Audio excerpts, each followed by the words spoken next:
You see all the changes, all the attacks on the U.S. Department of Education?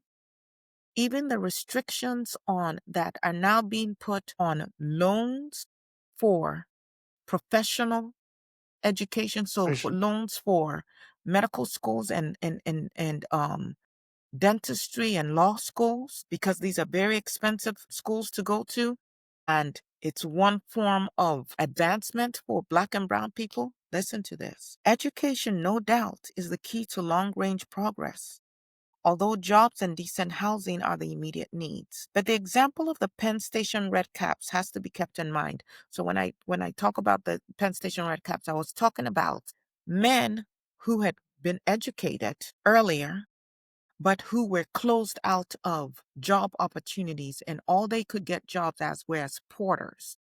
So they had college degrees, but all they were doing were carrying and transferring luggage for white people. And they were advocating and talking to me about what we need you to do is to make sure that this is not what happens to our children.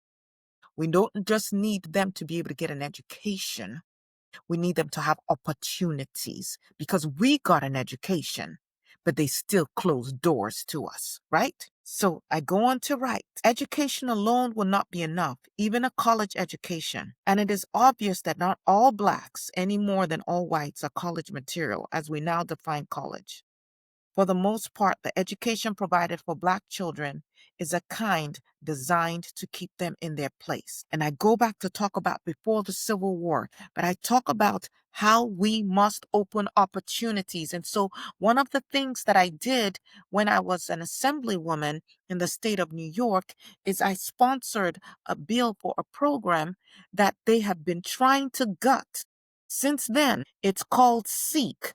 And some of you who live in New York, you might put this in the in your comments if you want to. You might know about this. This is a program that was designed to ensure that people who graduated from high school but didn't quite have all the, maybe it wasn't a school that prepared them completely for college, or they had some other barriers to college, economic barriers or things of that nature, that this bill was going to provide financial aid, stipends, academic counseling for students who were economically and educationally disadvantaged. It offered remedial and preparatory courses to help students succeed at college level studies.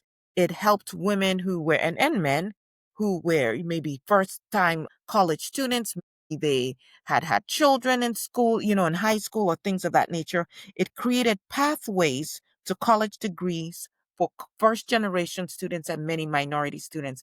And that legislation passed in 1966. And the City College of New York, the whole CUNY system, became the first system institution to implement it. And then the private colleges in New York created a similar program called Higher Education Opportunity Program.